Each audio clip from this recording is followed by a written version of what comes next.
All right, so now let's talk about one more thing with the deficit, and that is something that's been brought up over the years is the fact that Connecticut doesn't have tolls, and that's a way that we could possibly raise income. What are your thoughts about that? Oh, I'm glad you brought that up. I spent some time really investigating the whole toll question, particularly as a member of the leadership group on the Transportation Committee. There was a very extensive study and survey that not only talked about tolls on borders, they talked about different kinds of options for congestion pricing, things like a toll-less border where you would just cross a particular line and a camera would take a picture of your license plate and then they would bill you for that passageway. There was also an interesting proposal that talked about congestion, total miles driven. In other words, you would be taxed on the total miles you drive in a particular year. It may sound good, it may be more fair, because remember, if you live in an area where there is no toll, and you happen to be very fortunate to work in an area where there's no toll, then you escape that cost. Mm-hmm. But the unfortunate person that may live close to a border, say they live in Greenwich, but they have to work in White Plains every single day, well, because of that, they are penalized and cost them more to work across the state border. So, the thought of total miles driven was attractive to some. However, then someone else brought up the problem, well, what if you have to drive for a living for your job, and someone else doesn't have to drive? You're penalizing those people because of the fact that they have a particular job that creates a situation where they're driving all the time. They were all very problematic, quite honestly, particularly when we went to have the public hearing up in the Danbury region. One of the things that was brought out by the local Chamber of Commerce and both the Democrats and Republican members of their communities in group that opposed tolls said that two things would happen to them. One, the fact that, remember we talked about how taxes drive behavior, people in and out. Well, apparently our 6% sales tax is better than the 8% sales tax in New York. So about 40%, and I've seen this in the parking lots of the Danbury Mall, come from New York State. So in other words, the Danbury Mall depends on 40% of their business from across the state border. They were so worried that with a toll there, it would be a disincentive for them to continue to shop in our area.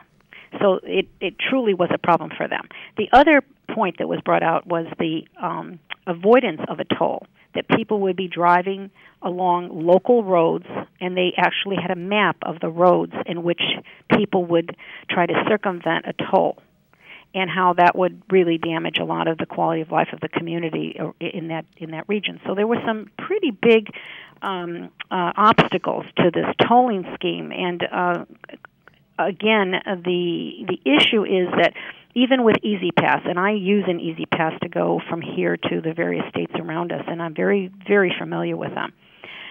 Even with an Easy Pass, I find that there are long lines at each of these toll booths areas. People that have to move from one side to the other. Usually it takes you a long while to get to an open lane, to get to the Easy Pass lanes to get there. The cars are idling. It's a problem for the environment for sure. That's why the toll-less type of fee structure was being investigated to see if that would work. Where they haven't used it much in this country, but they have used it in Europe. And they found that there is a very high rate of non-payment of those automatic billings that you get, in addition to people that are concerned that they are being billed versus the person that's driving it, maybe another individual as well. But all in all, if you ask the general public, there are few people that really support the concept of toll. They just feel it's another tax in a state that is already very high taxing, particularly if you're a small state like Connecticut, because when you are small, the prospect that you'll go across a state border is very high, particularly to work or to shop. And adding to the already high taxes, people just say, well, you're taxing me again. And if I have to work in a place where I have to cross a toll all the time, you're making it even harder for me to make a living. So it has its problems.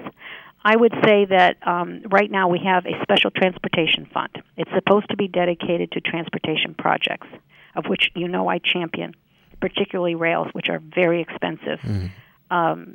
The problem the state has is that they have taken money away from that fund to use and in their general fund to pay down current expenses.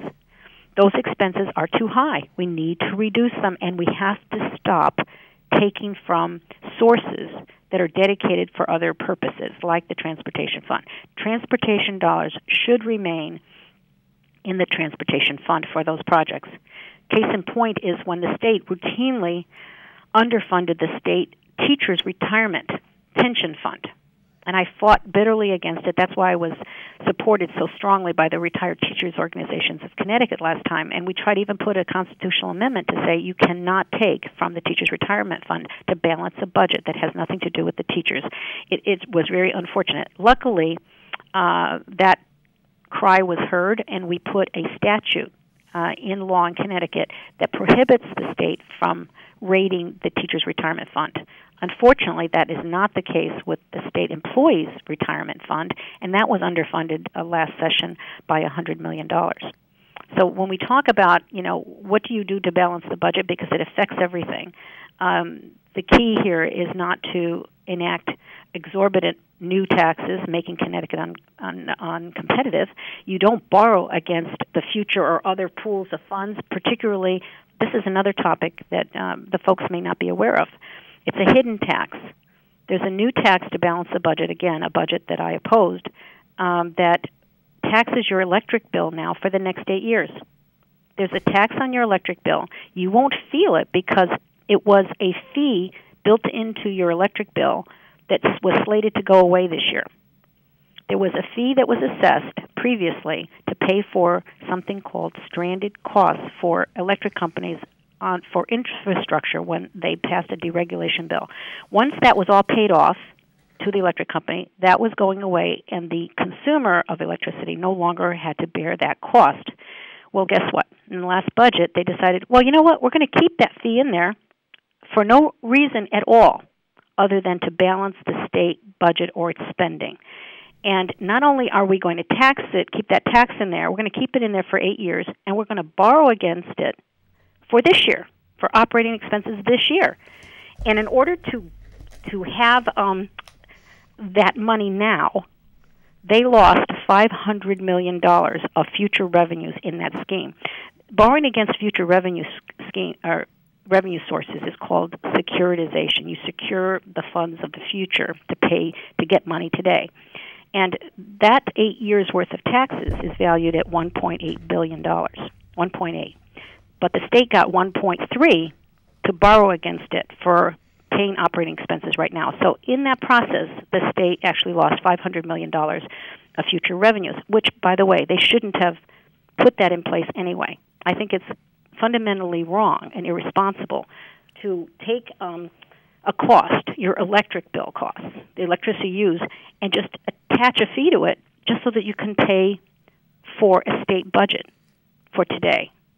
And I think that's something the public should know that occurred, and it's very unfortunate. I call it a hidden tax, but it's one of those things that, again, is going to keep our high cost of electricity artificially high for longer.